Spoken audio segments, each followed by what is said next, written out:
What if I told you that there's a podcast claiming that non-speaking autistic children can communicate telepathically and that millions of people believe it? It's called the Telepathy Tapes, and since launching in 2024, the show has exploded into one of the most popular podcasts in the world. The show features families and clinicians who say these children can read minds, share thoughts across the room, and communicate in ways that modern science can't explain. But many experts say that the evidence in the podcast doesn't point to telepathy at all. Today, I'm joined by Maggie Johnson and Francie Collins, two certified speech-language pathologists and hosts of Tell Me About It, an SLP podcast. Their entire field of speech-language pathology revolves around one central theme: helping people communicate as effectively and independently as possible, which is exactly why the claims in Telepathy Tapes caught their attention. And after listening to this series, they started to notice that things didn't add up. In this conversation, we get into how communication actually works for non-speaking autistic individuals,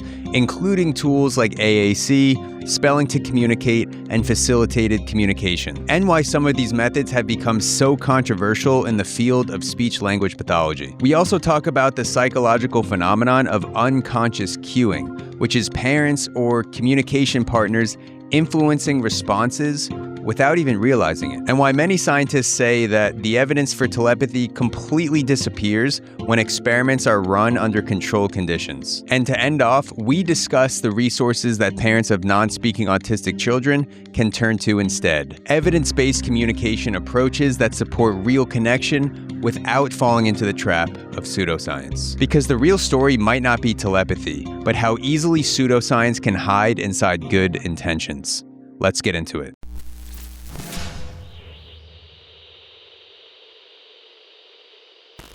Maggie, Francie, thank you so much. Welcome to the All About Kids podcast. Thanks for joining me. Absolutely. Thanks for having us. Yeah. So the main dish for today will be the telepathy tapes, but I think a good way to get into that would be before we even brush the podcast. How did you guys become SLPs? Like, what drew you into that field initially? Yeah, Francie, you want to take us away? Yeah, I can take us away. So, I was in my junior year of high school and I was kind of wandering, exploring things that I wanted to do.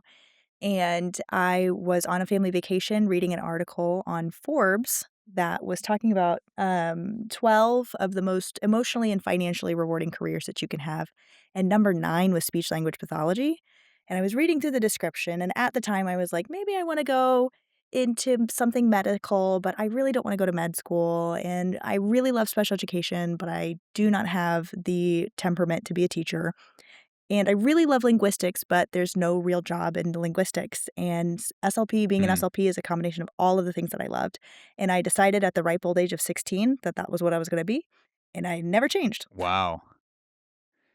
That is, I mean, that's really shooting your shot. 16 years I old. really That's earlier than most people figure I it put out. all of the money on this and I whole shot at it. And so I graduated with my master's at like 21, 22, and I started working almost immediately. So Wow.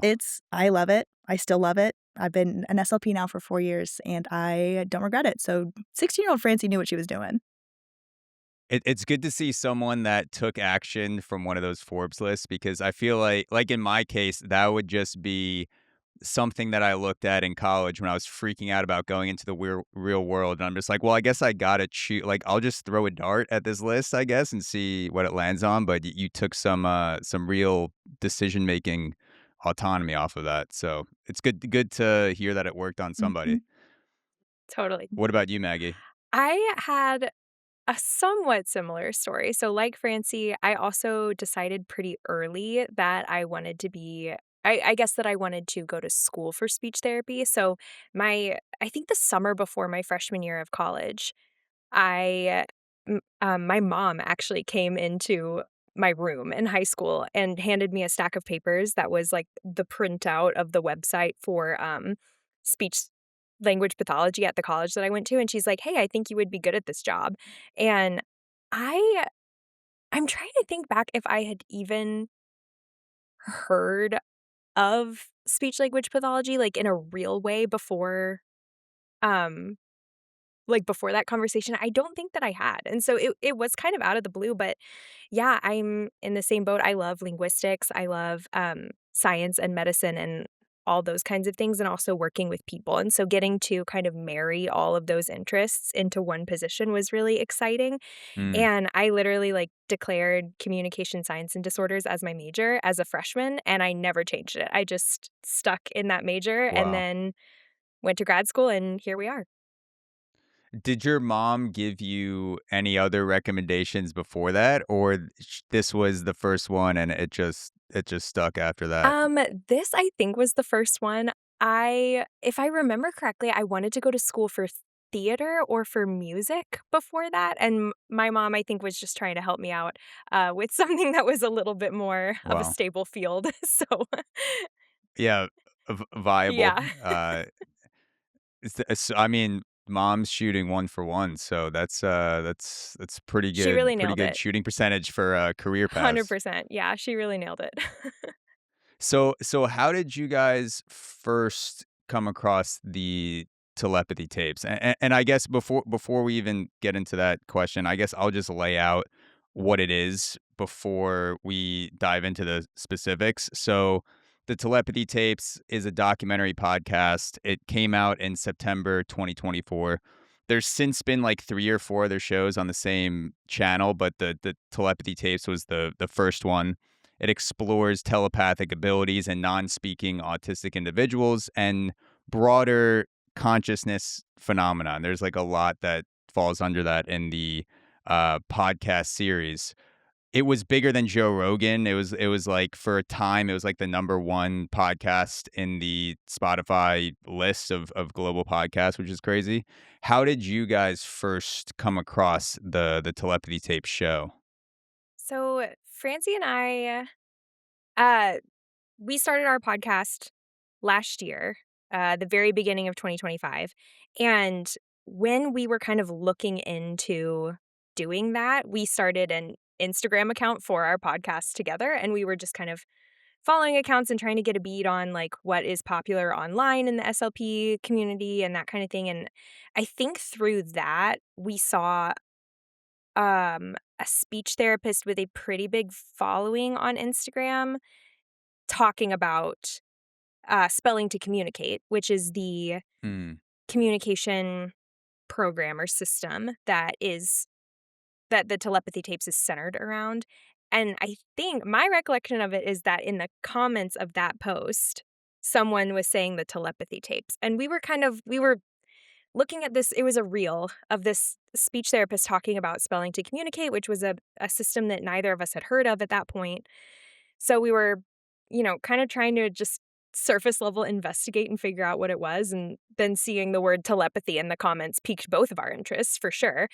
And from there, we kind of fell down the rabbit hole and then actually ended up listening to, I've listened to the whole first season, but I believe that there are more episodes out now. So yeah. yeah. Do you remember a specific moment that caught your attention early on listening to the telepathy tapes where it might have raised a red flag or like even if it wasn't a red flag, just like something that you marked where you're like, oh, that's interesting. Like I'm gonna listen to the entire thing.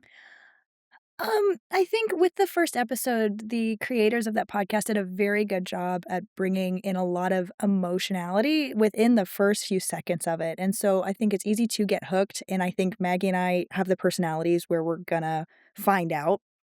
And Yeah. so interest was piqued and we buckled up because if there's one thing that we do, it's get to the bottom of things. And we were gonna explore it the whole way through. Yeah, I definitely the first episode of the telepathy tapes, they go into detail about kind of an experiment that they run testing this theory of telepathy. And I Mm, was definitely intrigued by that as someone with a bit of a research background from grad school and just from the field that we're in.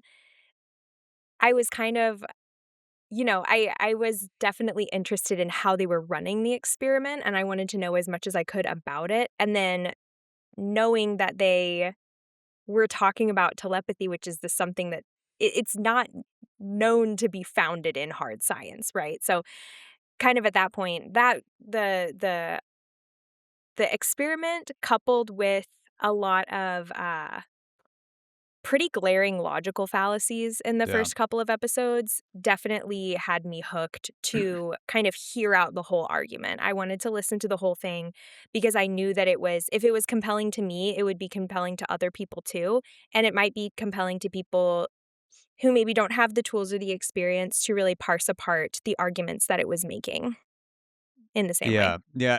I remember, and I'm coming at it from a non-speech expert standpoint. So I'm just like kind of a lay person listening to the podcast, and the first line that stuck out to me was, it was also in the first episode. I think it was before the experiment with the Airbnb. Mhm. When they rented it out, I think that was with Mia and her mom.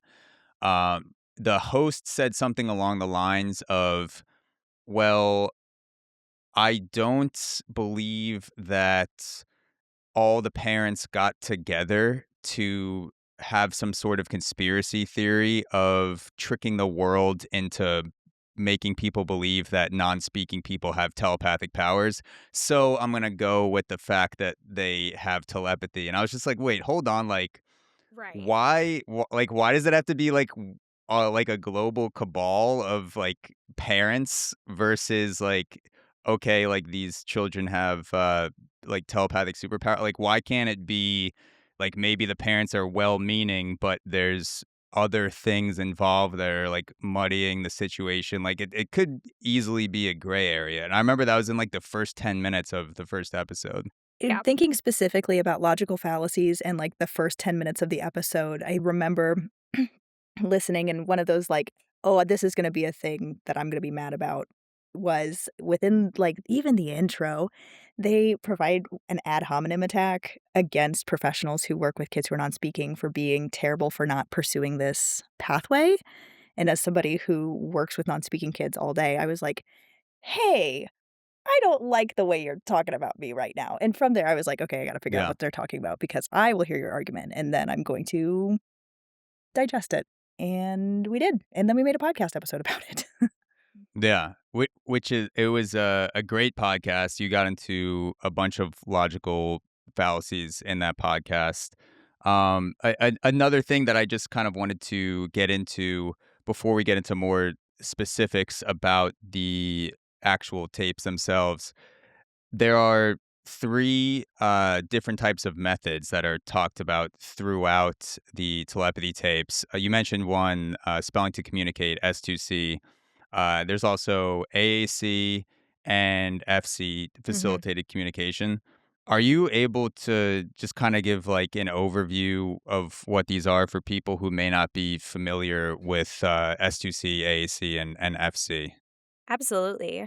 I think it might be easiest to start with AAC since that is kind of a big umbrella term for us. So, AAC stands for Augmentative and Alternative Communication.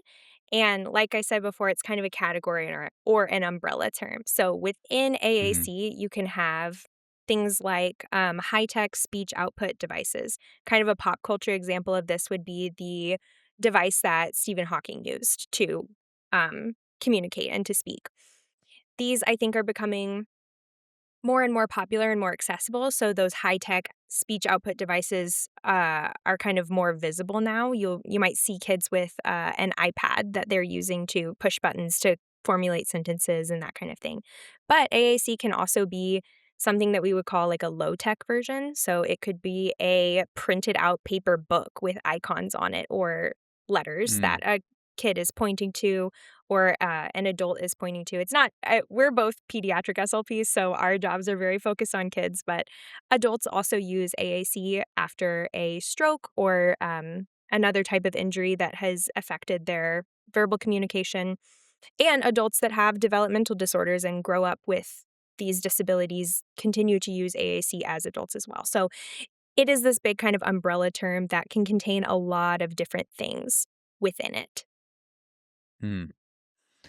And an S2C, so I actually saw videos of S2C, well, like, related to the telepathy tapes before I actually saw the podcast. Because Mhm. when it was going viral, uh, I would see some of the experiments. A lot of them are behind a paywall, but I remember, which is also kind Yeah. of, sketchy, but I remember seeing the clips go viral early on, like, on TikTok and YouTube Shorts, and like S2C, I didn't realize that the parent, the the I don't know what the exact term would be, but the communicate or like the assistant to the communicator, facilitator, Mhm. who's holding the board with the letters. I didn't realize they were like positioning it to the child, and then you're like in contact with them the whole time. I imagined like a static board on a stand, So and like you just like poking the letters. And so Oh, yeah. sorry to interrupt, but you are the great segue into talking about what FC, facilitated communication, versus S2C is. So, in the 90s, there was a form of AAC that had become popular. I think it was also the late 80s, early 90s, called facilitated communication. And what it proposed and the method that it used was that the individual who was non speaking had some type of motoric planning hump that they couldn't get over. And in order to get over that hump, somebody had to touch their elbow, their shoulder, their wrist to be able to move it towards a keyboard and touch the letters. The issue that became, and this is what we were taught in grad school, and this is the stance that ASHA had on it, which is the governing body for SLPs, is that there were several cases of abuse that had become alleged due to through people who had been using facilitated communication. And in investigating those abuse claims, they discovered that the person who was making the message was not the non-speaking individual, but rather the facilitator who had been subconsciously moving their arm towards the Mm, letters. And there was a research study that was done where they showed the facilitator one image and they showed the non-speaking communicator another image, and the results of that study were every time the message that was typed was what the facilitator saw and not what the communicator saw.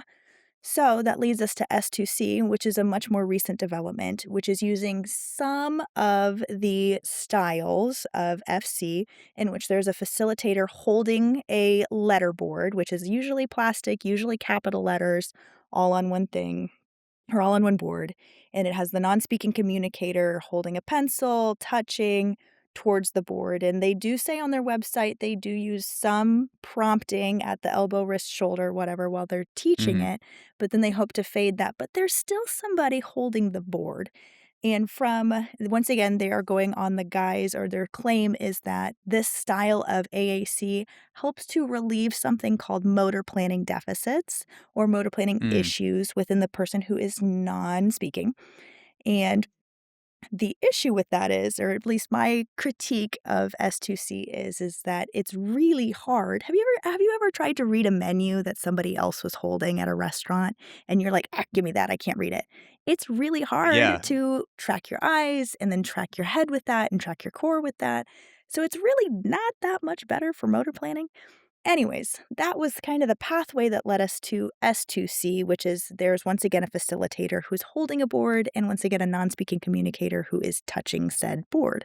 So, Okay. Mhm. That's a great summary. Is it fair to say that S2C has less ph physical facilitation than FC? Is it like a toned down version of they say FC? so.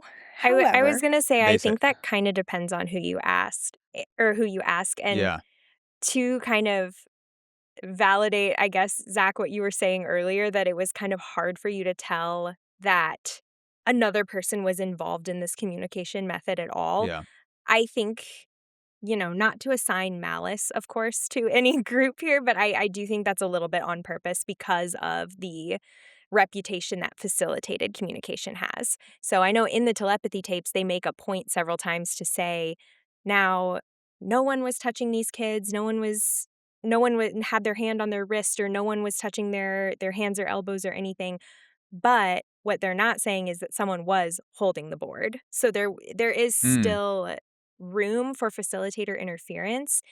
And in the kind of the S2C community, especially online, there are a lot of reasons or justifications as to why this has to occur, why this has to take place, but it's a really big sticking point for the validity of spelling to communicate as a legitimate form of AAC. Yeah, I that was also something that I thought early on in the first episode is why is this not a video podcast? The Mhm. telepathy to everything is so visual.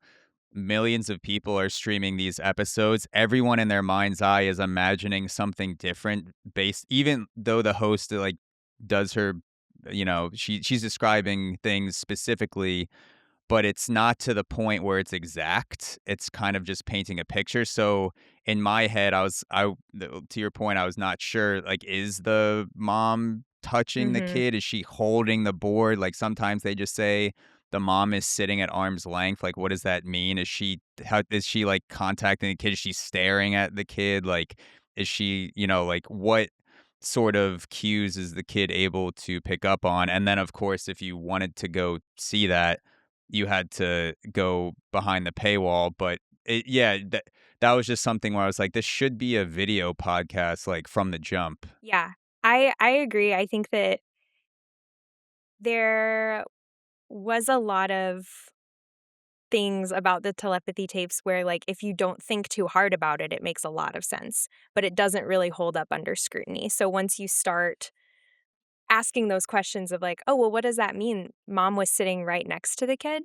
Like, were they Mm, able to, you know, were they touching the letterboard? Were they moving it? Or, mm, uh, there were some experiments they did with, like, these abstract picture cards, and, they, had some justifications as to why they used these abstract pictures and not, like, concrete examples of things, and it kind of makes sense if you don't think about it too hard. You're like, "Oh, well, sure, that because that, gives the kids, a way to express their kind of unique understanding of the card, but it also opens up the door for a number of different right answers." So, instead of just having a picture card that's like a photograph of an apple, if the kid said "fire truck," that would be clearly incorrect, but if it's a kind of an mm, abstract picture that has a lot of reds and yellows and oranges and maybe evokes something that could be a fire truck or it could be fruit. It could be a still life type of a deal. That I think again, I'm saying I don't think it was intentional in the sense that people are directly trying to mislead individuals, but I think that it's kind of this something that's maybe done out of convenience because it works. yeah.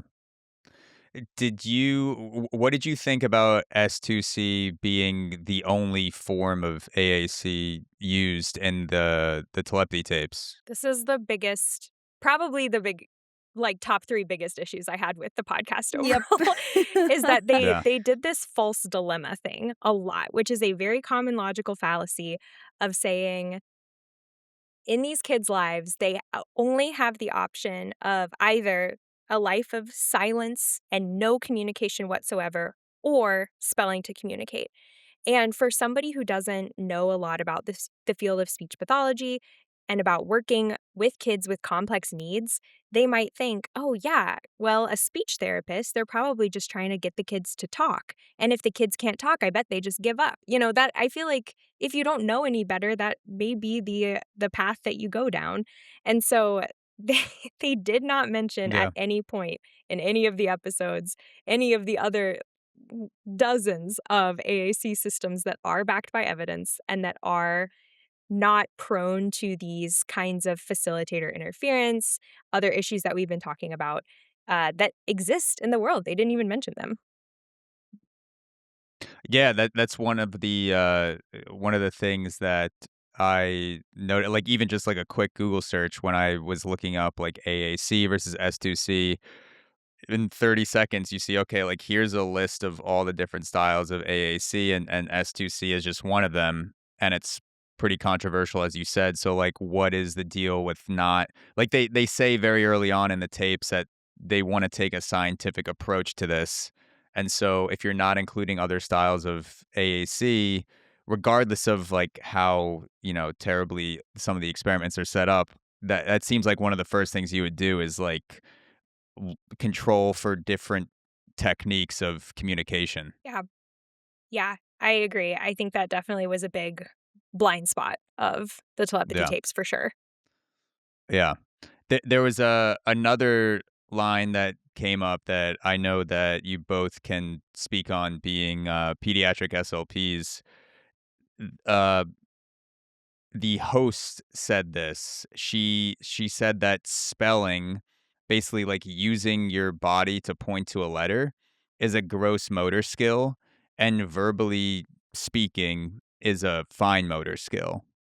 Yeah, I'm sure What are your thoughts on that you're Oh seeing boy. like breakdown? me and If you Francie's see eyes steam, twitching on yeah, our eyes twitching and the steam video coming out of our feed Yeah. right ears. now. I'm gonna put some After Yes. Effects steam coat. Your face is gonna turn Mhm. red. Yeah.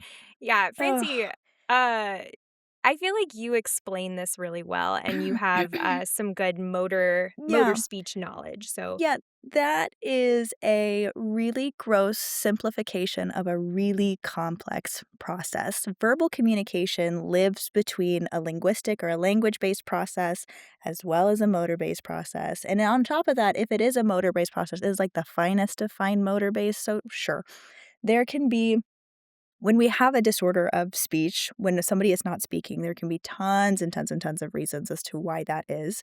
It's not always motor based. It can be motor based, but it can also be due to having a phonology issue, right? Which is the kind of language side of speaking. And it can be even greater than that. And so, or into different other language issues as well. And so to say that it is just a fine motor task is wrong. If you were to look at a brain under imaging when somebody is talking, it's triggering motor. Yes, it's targeting the motor band, but it's also targeting the language centers and it's also targeting memory. And it's just so much more complex than just to say, oh, it's just a fine motor task. That's why they can't do it. It has to be gross motor. No. yeah. My favorite real life example of why it's not that simple, excuse me, is a student that I worked with in the past who had a diagnosis called childhood apraxia of speech. And this is a motor based speech disorder. So this student had a really difficult time coordinating his muscles correctly to form our speech sounds. And yeah, it is pure and simple a motor based speech disorder. However, Mm. this student could beatbox like crazy. So that I think to me illustrates there is this layer of language that is always present when we're putting out speech. So he was using the same muscles in his mouth and the same kind of coordination mechanism to beatbox and could do so Wow. really well. But then when it came to the specific task of speech, he really, really struggled. And it's because speech isn't that simple. Another way to think about it would be a person with a motor speech disorder like childhood apraxia of speech can usually eat and drink just fine. They might also have co-occurring dysphagia or feeding difficulties, but for the most part, kids with childhood apraxia of speech don't have a problem eating and drinking. And those, again, are the same muscles, the same Mm. coordination, but it doesn't have that layer of language over the top of it. So, yeah, like Francie said, saying that pointing is a gross motor movement and speech is a fine motor movement is a dramatic oversimplification of what speech actually is. Yeah, that beatboxing example is so crazy Mhm. because it's so much harder to beatbox for most people than it is to say Mhm. words. And the fact that you have someone, it's like if someone could run a 60-yard dash in 6 seconds, but they had trouble walking, you'd be like, there's like something going on Yeah. there. But yeah, like it, it must be something like with the language layer, like that background process that we all take for granted, that's just like it goes on without interruption and you just like talk and don't think about it, that Mhm. to someone that's having trouble with that, they might be able to make these super complicated noises with their mouth that most people can't, but they'll have trouble with the sort of like the background part. Yeah. And we see this even in like less severe cases too. So kids that just have a simple articulation error, which is like probably the most common example is a kid saying W instead of R. Very, very common. Lots of kids do that. But for some kids, that is truly just like a motor issue. We teach them how to say R, they learn how to say R, and then they say it forever, and it's kind of no big deal. They're discharged from speech, no problem. But even with those kids, sometimes we'll see them spelling words that have R in it with a W or spelling it Mm, incorrectly. And so that's telling us that there's something more going on there than just the motor, like mislearning the motor yeah, movement for it. It's just not that simple. yeah. Francie, I had a question for you because I know you're a CSD major, but you're also a psychology Yeah. major. There are so many different like psychological side stories going on in the telepathy tapes with, like micro signals from parents, Yes. psychological cueing that don't really get addressed much in the actual episodes. Like as someone who's studied psychology and as you're familiar with the scientific method, like what were your thoughts from a psychological standpoint when you were listening to the tapes? One of the kind of going off of it was a gross simplification. One of the things that I heard over and over again throughout the podcast was, well, we made this an airtight study. We made this like it's rigorous, it's airtight. And I was like, no, it's not. It's one of the things that you can never account for are just random variables out in the world that are influencing your results when you're designing a research study. It can be everything from the temperature in the room to the proximity to lunch can cause differences in your testing results. And so to say that, oh, wow, this was, airtight, blah, blah, blah. Parents in the room might have been sending signals that even they weren't aware of. Our subconscious brain is built to, our brain is kind of built up in picking up patterns, right? That's a huge human thing.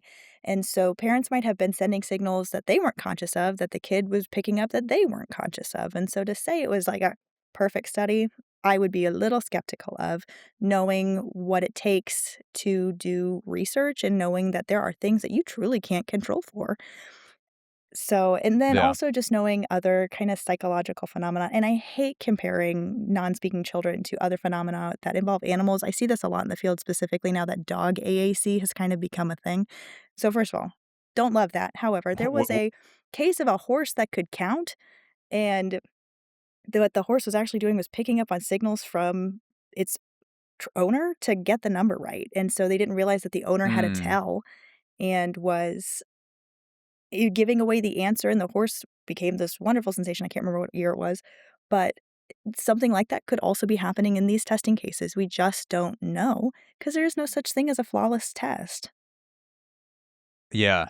You're making me think about my, well, now very washed up college baseball career. But one of the things that we used to do if you were trying to like figure out what pitch was coming was pitchers give away subtle cues, and I know this because I'm a pitcher and I gave away pitches sometimes, and guys would go like, "Dude, like you're taking like a deep breath before you throw a fastball or a curve," and like that they know what's coming, and it could be something like as simple as like breathing or posture, like you like curve your shoulders over when you're throwing a slider, some like all these things that I wouldn't have even thought about, and that was just during a game for a couple hours, so I couldn't imagine how much information passes between a mom and a daughter, a mom and a son, where they literally, like, rely on each other for And communication. also exactly, and a lot of the comments that I get from my parents that I work with of non-speaking kids is that they're very good at anticipating their child's needs and what they're thinking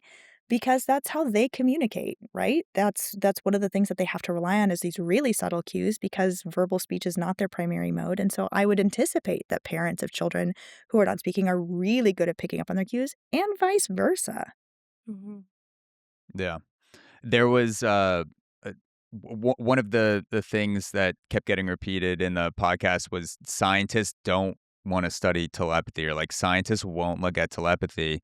And then again, like if you just Google scientific studies telepathy, like one of the first things that came up was the Gansfeld experiments that ran for like 20 years from the 70s to the 90s, and early tests showed some weak telepathic effects, but then they realized the controls weren't tight.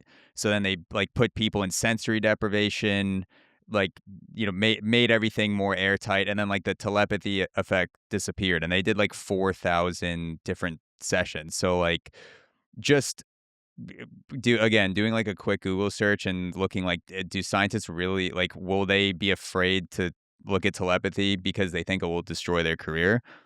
I mean, not if you do it in a scientific way, obviously. Yeah. That makes me think of just kind of something that I generally go to when trying to determine if something is pseudoscientific or if it's actually solid. And that's just like, does it pass the smell test? Like, does this kind of line up with what we know so far to be true about the world? Or does it completely fly in the face of what we know to be true about the world? Yeah, And yeah, yeah, it's not, I mean, yes, science is ever evolving and we are learning new things and more things every day, but it's rare for one experiment to totally uncover something that we previously thought to be impossible or false. That just it's a little bit too fantastical. It just kind of doesn't happen. I wish that it did. That would be really cool if we would, yeah, could discover lots of things like telepathy or, other kind of superpowers and supernatural things, but it just that's not how the scientific method works. So, yeah.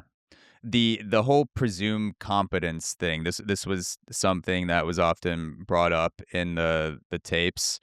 What are your thoughts on the like, your MO as, someone who's helping a non-speaking autistic child to presume competence? oh my gosh, this is Francie and I talk about this like in our free time a lot.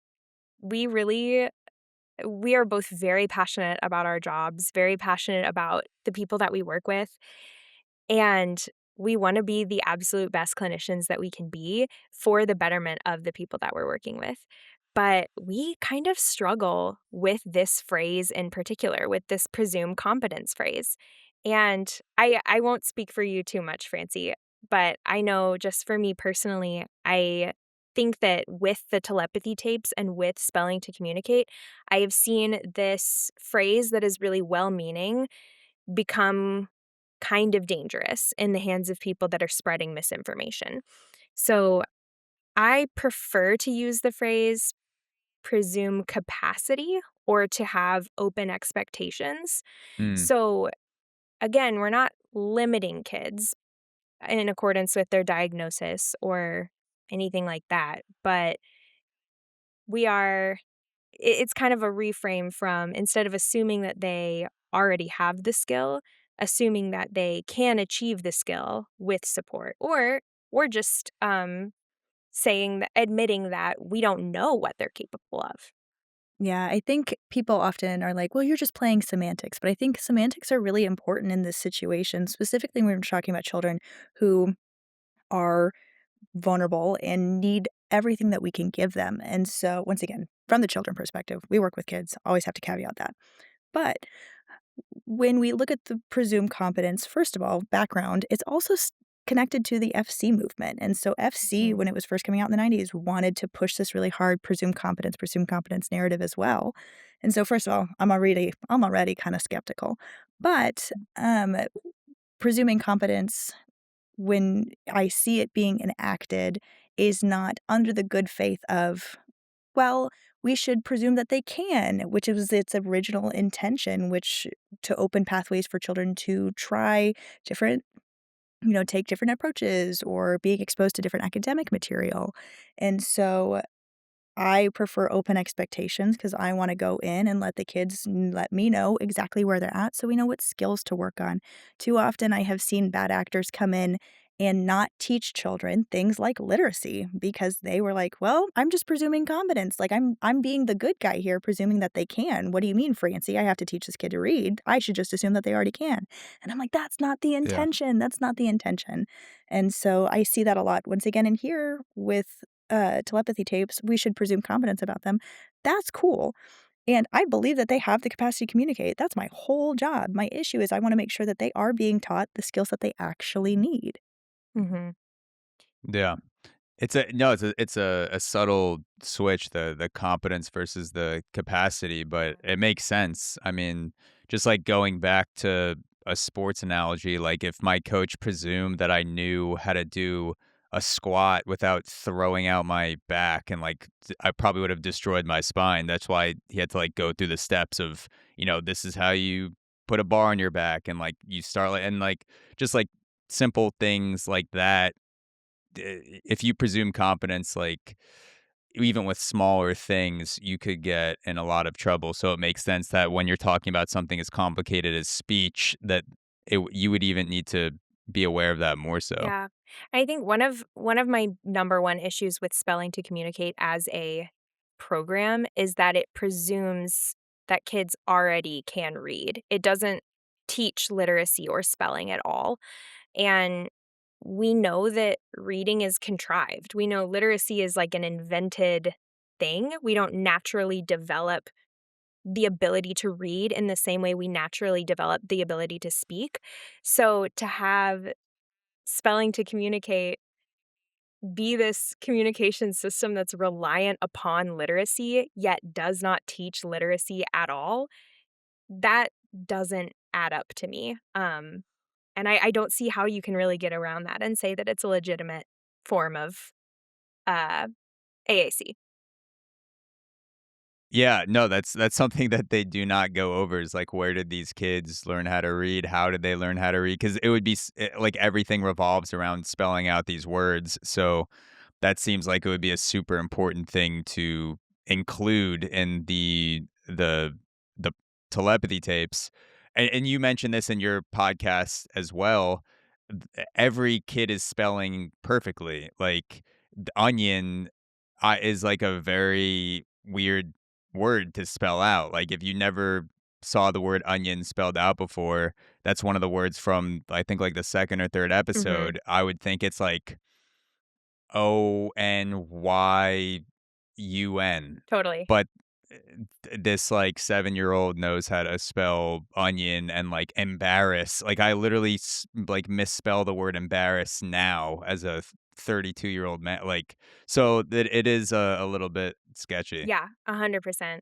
I definitely that's something that so in our time since finding out about the telepathy tapes and S2C, we've both kind of tried to do our homework as best we can and figure out okay, is there any basis to this? And the literacy thing is the thing that I keep coming back to of they're either not sharing how they teach literacy. I haven't been able to find it on any official S2C websites or research that they put out, anything like that. So they're either not sharing or they're just not doing it. And if it's the latter, then that to me is a big point in the bucket against its validity. Hmm.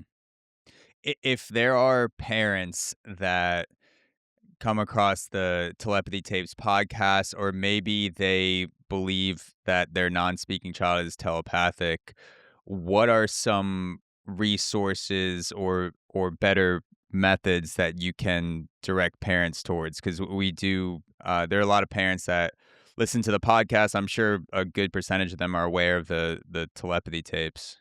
Yeah.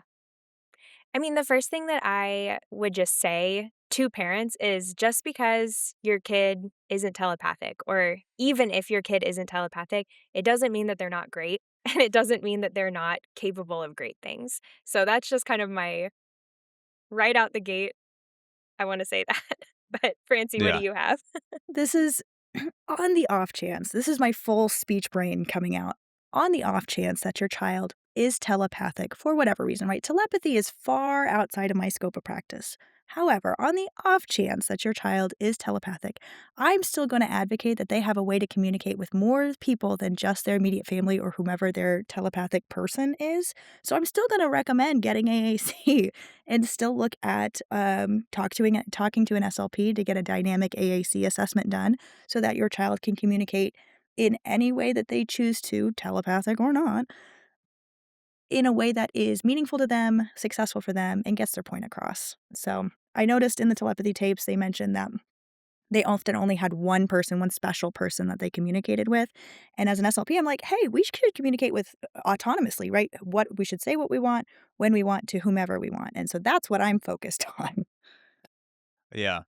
No, yeah, that's something that I wanted to make sure that I get across as well. It's a great way to say it is that I don't see the parents or the children for sure.